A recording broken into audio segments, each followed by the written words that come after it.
नमस्कार, आपका बहुत बहुत स्वागत है हमारे इस विशेष पॉडकास्ट में, जहां हम चर्चा करेंगे एक ऐसे शख्सियत जिनकी भोजपुरी फिल्म इंडस्ट्री की बात करें तो अवधेश मिश्रा एक ऐसे नाम जो चर्चित है और यूपी बिहार सहित भारत के हर राज्य में उनकी चर्चा जरूर होती है। लेकिन उनके पीछे के जो किरदार हैं, जिन्होंने उनको निखारा है, जिन्होंने उनको संवारा है, उनकी चर्चा आज तक नहीं हुई है। हम बात करने वाले हैं हमारे उनके बड़े भाई शिवेंद्र मिश्रा जी, जो अवधेश मिश्रा जी के बड़े भाई हैं। इन्होंने ही उनको संवारा, उनको निखारा, लेकिन उनकी चर्चा कैसे नहीं हुई।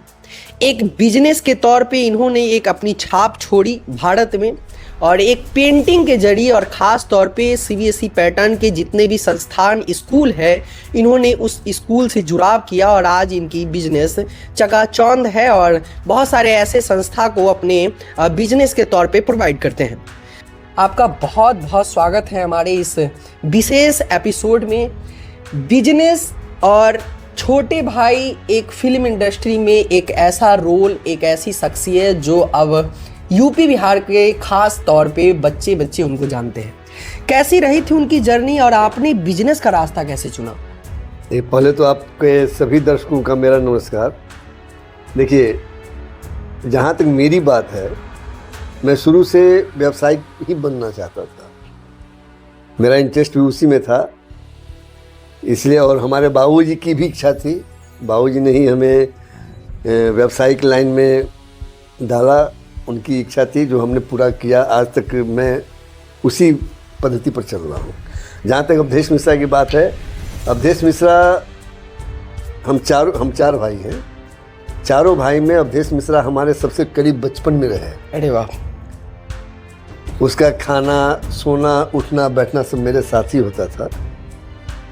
और मैं रोता था तो वो रोता था, और मैं हंसता था तो वो हंसता था, जहाँ तक मुझे याद है। और अवधेश मिश्रा को भी अच्छी तरह से इसकी भान है। आज जो अवधेश मिश्रा की जो पहुंच है, वो उसकी अपनी मेहनत है। उसमें मेरा कोई वैसा योगदान नहीं है। हाँ, मेरा योगदान यहाँ तक है कि उसको नाटक से ज़्यादा रुचि थी, अभिनय से रुचि थी। तो हम लोगों ने सब मिलकर के एक पटना में एक अभिनय की संस्था शुरू किया था, जागृति कला मंच। पटना थिएटर से उनकी जर्नी की शुरुआत हुई थी। जी हाँ। ओके। और उसमें उस संस्था का मैं संरक्षक भी था, एक तरह से सेक्रेटरी भी था। वहीं से उसकी शुरुआत हुई थी। फिर बाद में वो एनएसडी के लिए एडमिशन कराने के लिए दिल्ली गया, वहाँ नहीं हुआ तो फिर उसी पैरेलल में एक कोई संस्था थी जिसमें उन्होंने अभिनय की ट्रेनिंग ली, और वहाँ से उसका संघर्ष, बहुत संघर्ष किया बेचारा।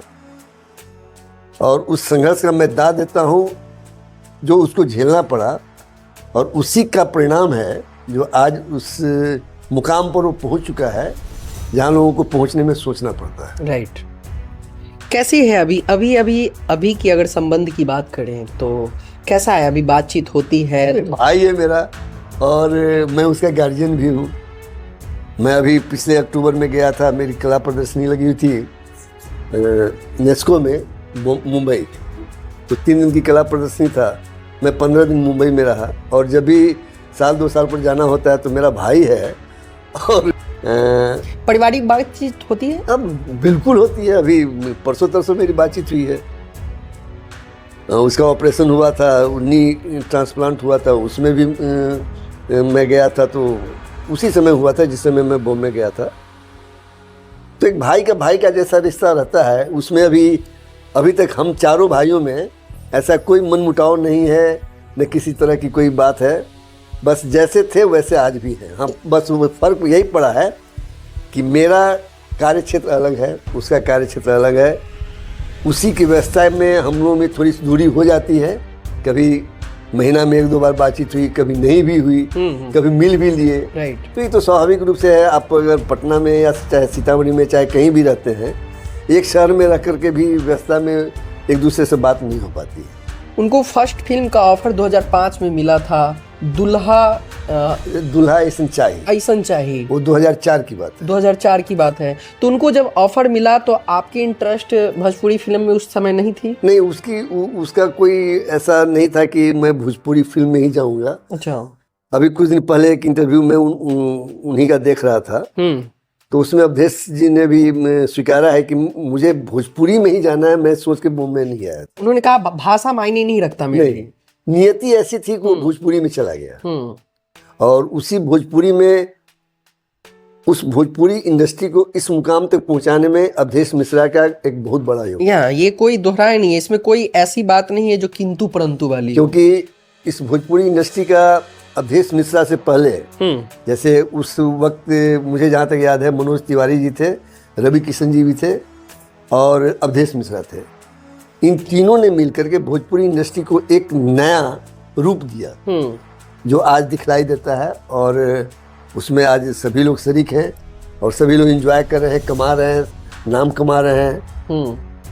अच्छा, आपकी जर्नी की बात करें तो आपका भी बहुत बड़ा रोल रहा है उनको निखारने में, और आपकी अगर बात करें तो मैंने सुना है कि आपकी भी जो है अब फिल्म की दुनिया में एंट्री हो चुकी है। नहीं एंट्री नहीं हुई, इंटरेस्ट है मेरा। हमने एक आदमी को बोला है, मैं उसको खुल के नहीं बतलाऊंगा कि भाई मेरी एक इच्छा है, मेरे अंदर वो कीड़ा है, अभिनय का एक कीड़ा है, क्योंकि मैं स्कूल लाइफ में नाटक में करता था, गांव के नाटकों में भी शरीक होता था, तो मेरे अंदर एक कीड़ा ऐसा है कि, और वैसे भी ऊपर वाले की देन है कि मेरे अंदर वो चीज़ है जो गॉड गिफ्टेड है।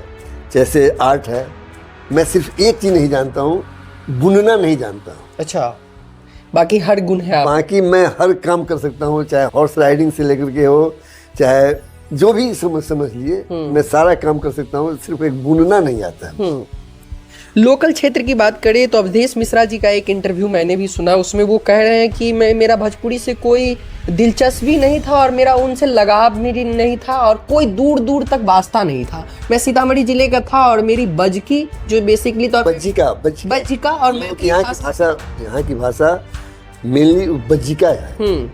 भोजपुरी तो पहले हम लोग जानते भी नहीं थे। जिस समय वो फिल्म इंडस्ट्री में गया था उस समय भोजपुरी तो हम लोग भी नहीं जानते थे और अवधेश मिश्रा जी भी नहीं जानते थे। वहाँ गए तो इत्तेफाकन संयोग कहिए, चाहे ऊपर वाले की जो एक बना हुआ है कि आपका डेस्टिनेशन यहाँ तक है, आपको उसी डेस्टिनेशन तक पहुँचना है, तो हो सकता है अवधेश मिश्रा के लिए वही डेस्टिनेशन ऊपर वाले ने बनाया होगा। पारिवारिक क्वेश्चन अगर आपसे पूछे सर, तो घर में कभी वो विलन का रोल करके ऐसे ही परिवार के सामने उन्होंने दिखाया? मेरे सामने में तो नहीं, मेरे सामने में तो नहीं कहा हो कि अभी मैं आ गया हूँ, अभी नहीं छोड़ूंगा, ऐसा कुछ? वो अब तो बड़ा हो गया है, नहीं तो हाल तक थोड़ा सा हमसे मेरा सम्मान देता था। अच्छा। और मुझे एक बार की बात है, हम लोग सुरसंड देखने के लिए गए थे फिल्म, उसके किसी फिल्म का प्रोमो था, तो प्रोमो में लोग स्टेज पर लोग जाते हैं, एक्टर लोग जाते हैं, मैं भी था। अच्छा। मैं पीछे बैठा हुआ था बालकोनी में, तो स्टेज पर ही उसने कहा कि अभी मैं हर बात खुल के नहीं बताऊंगा क्योंकि मेरे बड़े भैया सामने बैठे हुए फिर हमको डांटेंगे। अच्छा। तो ऐसी थी बात पहले। अब तो हम लोग एक मित्र हैं, खुल के वो भी बात करता है, मैं भी बात करता हूँ। इस बीच में कोरोना के बाद एक स्टोरी लिखने को हमसे 11-12 बजे रात में बतलाया था कि भाई जी मैं अभी स्टोरी नहीं लिख पाऊँगा, एक स्टोरी लिखिए। तुमने कहा कि छोटन जी, हम लोग छोटन जी कहते हैं, मैं छोटन जी ही कहता। अच्छा, उनका नाम दूसरा नाम छोटन जी? घर का नाम छोटन है। ये पहली बार पता चला। हमने कहा कि छोटन जी मैं तो कविता लिखता हूँ, हम तो कहानी लिखने हमको आता नहीं है। तो नहीं भाई जी आप लिख सकते हैं, आप हमको बतलाइए। हमने कहा कि तुम प्लॉट बतलाओ, कुछ हिंट्स दो हमको किस तरह का। तो उसने हमें मात्र 2 लाइन बतलाया था कि ऐसी कहानी लिखिए जिसमें एक लड़की अपने फादर की शादी पहले करवा के तब अपनी शादी करवानी चाहती। अच्छा। बस हमको उसने 2 ही लाइन बतलाया। तो रात भर में चेक करके उस कहानी को पूरा कंप्लीट कर दिया। दूसरे दिन उसको मैं व्हाट्सएप कर दिया। उसने फिर वहाँ प्रोड्यूसर से दिखलाया, ओके हो गया फिल्म। शायद उस पर फिल्म बन भी चुकी है, नाम वगैरह थोड़ा सा चेंज किया। जी। हमने ग्रामीण परिवेश की कहानी लिखी थी, थोड़ा सा उसमें अपने फिल्मी पुटअप देख करके उसने एक थोड़ा सा उसमें चेंज वगैरह करके फिर उस पर एक फिल्म भी बनी है, शायद फिल्म का नाम क्या है मुझे अभी याद नहीं आ रहा, लेकिन फिल्म बन चुकी है। अगर बात करें उनकी जर्नी की तो हम बात कर ही रहे हैं, लेकिन आपकी जो है बिजनेस में इंटरेस्ट कैसे जगा, कैसे आपने शुरुआत की थी अपने बिजनेस की? देखिए, मैं जब मैट्रिक करके 1978 में गया तो हमारे फादर का वहाँ पार्टनरशिप में एक ब्लॉक वर्स था, तो उसमें हमने कुछ दिन यूं ही पढ़ाई भी करता था, वैसे भी जाता था। मुझे व्यवसाय में लाने में हमारे फादर का तो योगदान है ही। हमारे फादर के जो प्रोप्राइटर थे, हमारे फादर प्राइवेट जॉब में करते थे, सेल्स ऑफिसर थे, जिनका प्रिंटिंग इंक की फैक्ट्री थी। प्रिंटिंग इंक की फैक्ट्री थी, ओके। उसी में हमारे फादर सेल्स ऑफिसर थे, तो वो उमा प्रसाद अग्रवाल नाम था उनका, ओके। वो मुझे बहुत मानते थे, तो उन्होंने ही कहा हमारे फादर से कि आप अपने लड़के को व्यवसाय में लाइए। तो फिर उन्हीं के सहयोग से एक छोटी सी दुकान ली गई प्रिंटिंग इंक की, तो फिर उसी से चलता गया। फिर बाद में हम प्रिंटिंग ऑफसेट आया, शुरुआत लेटर प्रेस से हुई, फिर उसके बाद ऑफसेट आया। फिर हमने बाद में पूरे बिहार में पहली दफ़ा स्कैनिंग का काम किया था, जो मल्टी कलर प्रिंटिंग में स्कैनर का काम मैं ही शुरू किया था, जो मैं दिल्ली वगैरह से स्कैनिंग करवा के लाता था। तो ये सफ़र चलता गया, आज इस मुकाम पर हैं कि सब चीज़ सही है। आपकी बिजनेस संस्था में कैसे काम करती है सर? जो स्कूल की संस्था है उसमें? देखिए, मेरी संस्था प्रिंटिंग से संबंधित है। उनका इंटरनल, किसी स्कूल का इंटरनल क्या मामला है उससे मुझे कुछ मुझे सिर्फ अपना प्रोफेशन से मतलब है, अपने प्रोफेशन से मतलब है। उनका क्या रिक्वायरमेंट है स्टेशनरी का, जैसे स्कूल डायरी हुआ, कैलेंडर हुआ, प्रोस्पेक्टस हुआ, मैगजीन हुआ, स्मारिका वगैरह जो निकलती है। तो मेरा संपर्क है सीतामढ़ी के लगभग सभी स्कूलों से है। जो सीबीएसई से नहीं, जो सीबीएसई से नहीं भी है उनका भी।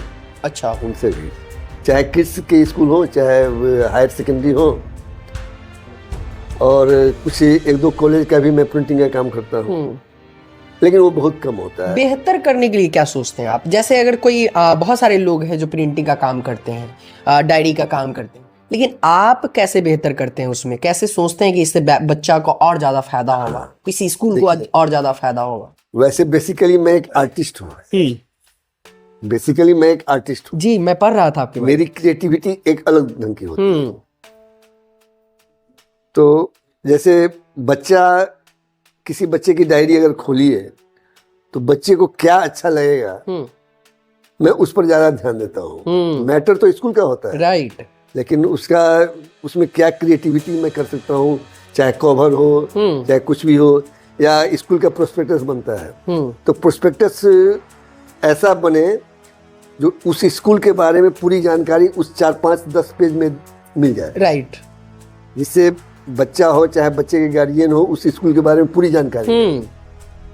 बस वही क्रिएटिविटी है। देखिए, व्यवसाय हो चाहे कोई भी चीज हो, जब तक आप में कुछ नयापन करने की नहीं रहेगी तो आप स्थिर हो जाइएगा। मैं आज 42 साल लगभग हो चुका है, 42 साल से मैं व्यवसाय में हूँ, और मेरा कोई वरदहस्त शुरू में थे, हमारे फादर जब तक रहे तो मेरे वरदहस्त थे। जी जी। आज मेरे ऊपर कोई वरदहस्त नहीं। मैं खुद मालिक हूँ, मैं खुद स्टाफ हूँ, मैं खुद अपना चपरासी भी हूँ। राइट। अच्छा, आपकी क्रिएटिविटी की बात करें सर, तो एक क्वेश्चन हमारे माइंड में आया कि आप आर्ट की दुनिया में भी हैं और बहुत सारे अवार्ड से आपको सम्मानित किया गया है। देखिए, इसके बारे में बता रहा हूँ। चित्रकला में यानी पेंटिंग में मेरी रुचि बचपन से रही। जब मुझे अक्ल भी नहीं हुआ था तब तक मुझे याद है मैं बालू पर चित्र बनाया करता था। अरे वाह, वहां से क्रिएटिविटी स्टार्ट हुई थी?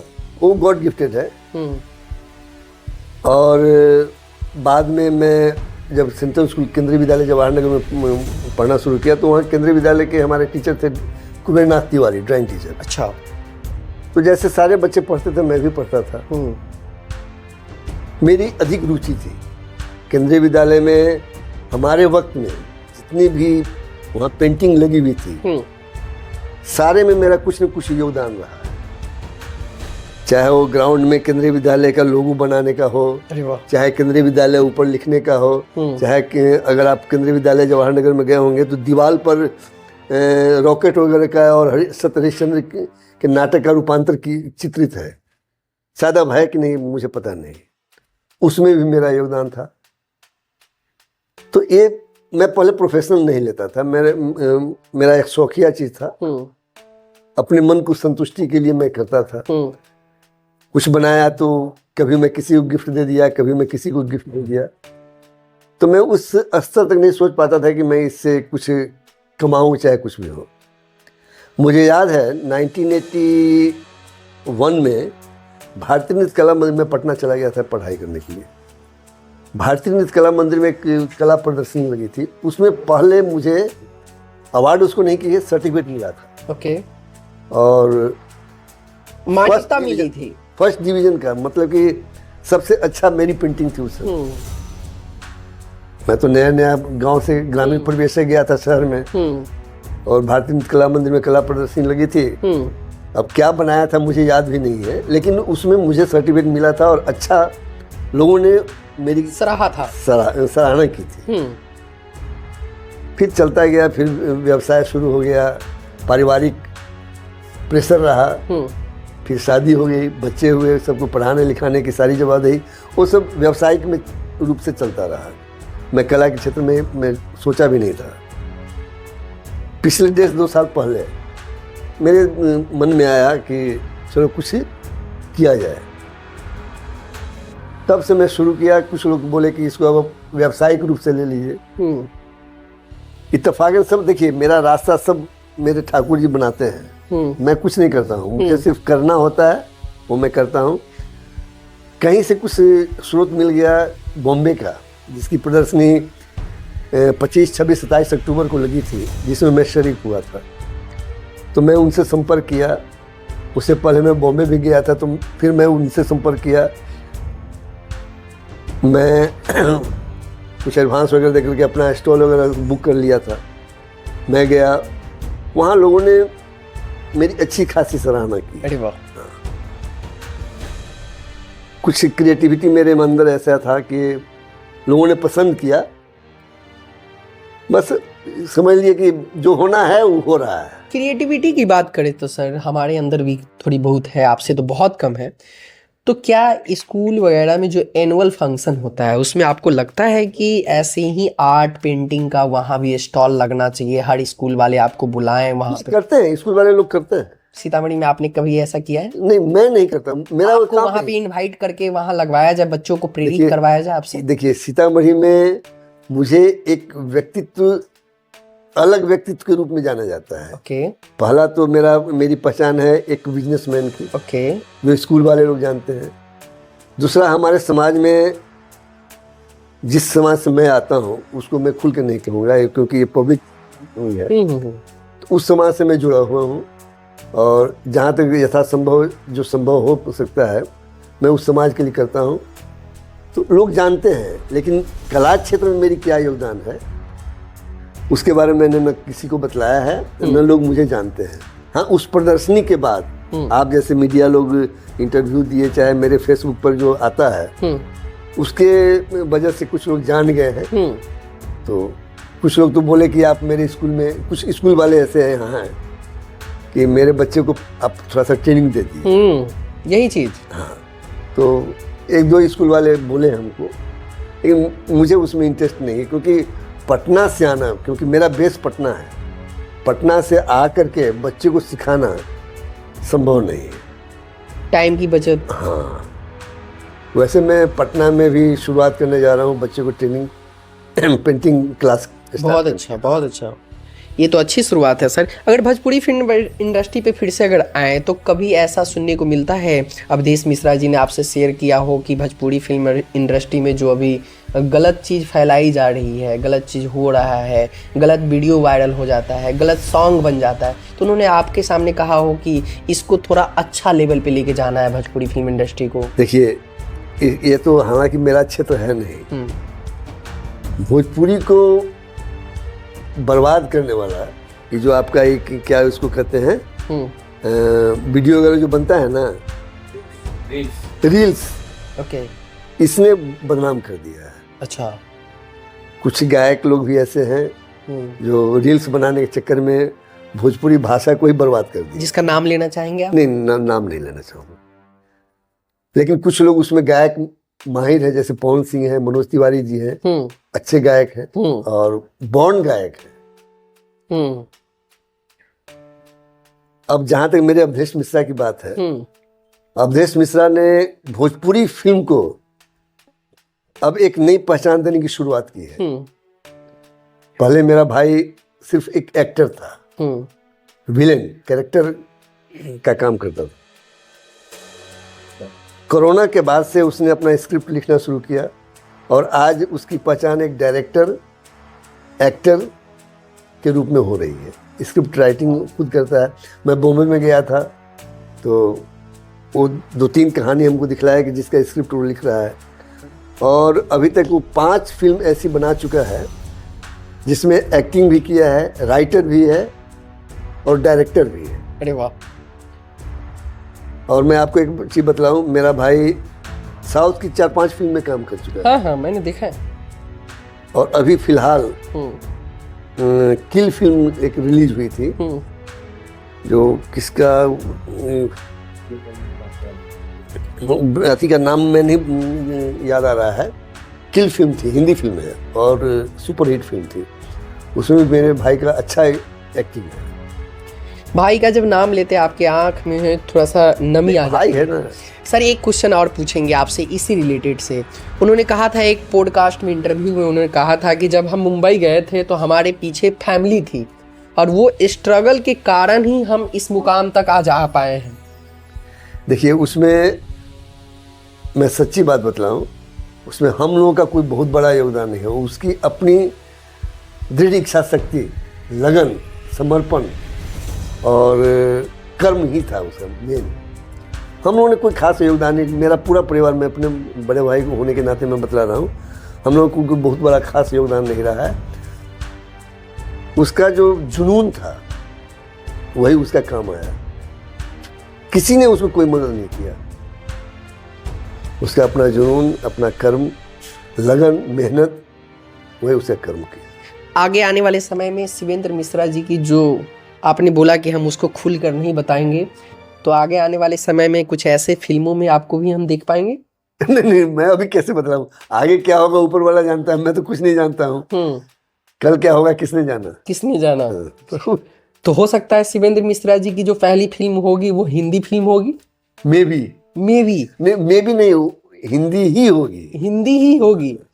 तो हमारे साथ शिवेंद्र मिश्रा जी थे, अवधेश मिश्रा जी के भाई। हम बार बार उनका नाम इसलिए लेते हैं क्योंकि वो फेमस है, लेकिन इनका नाम भी जरूर होना चाहिए। शुरू में ही हमने कहा कि उस किरदार को निखारने में इनका भी बहुत बड़ा रोल रहा है। एक स्ट्रगल लाइफ के पीछे परिवार का भी बहुत बड़ा हाथ होता है। ये पॉडकास्ट आप लोगों को कैसा लगा, अपनी कमेंट सेक्शन में अपनी राय जरूर दीजिएगा। और शिवेंद्र मिश्रा जी हमारे साथ जुड़े हुए थे, इन्होंने अपने बिजनेस के बारे में बताया, भाई के बारे में बताया।